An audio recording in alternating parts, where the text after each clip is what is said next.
So hello, my name is Iremide and I'm a third year microbiology student in Trinity College, Dublin, Ireland.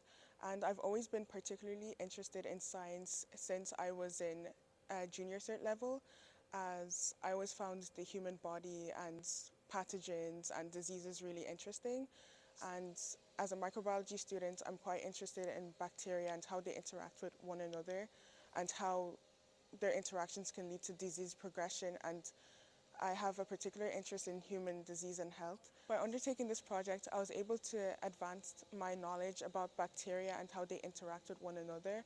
I was also able to try new experimental techniques such as high throughput assays, PCR, DNA sequencing, microbial culturing, which is stuff you usually don't get to experience in an undergrad lab. I applied for this scholarship because I've always been interested in doing scientific research, but never got the chance to do my own project in a research lab. So I got to develop my own experiments and design my own experiments, which showed me the creative side of science, which is something that I really liked because I get to put my own ideas out there and just try different experiments to see what works and what doesn't work. So I was expecting that there would be like a mixture between doing experiments in the lab and also bioinformatics, doing data analysis and analyzing information outside the lab.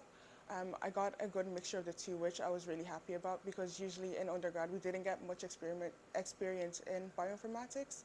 So the skills and techniques I've learned from this lab and the knowledge I've gained from my supervisor has inspired me to pursue a career in research and also make a meaningful impact in the world of science.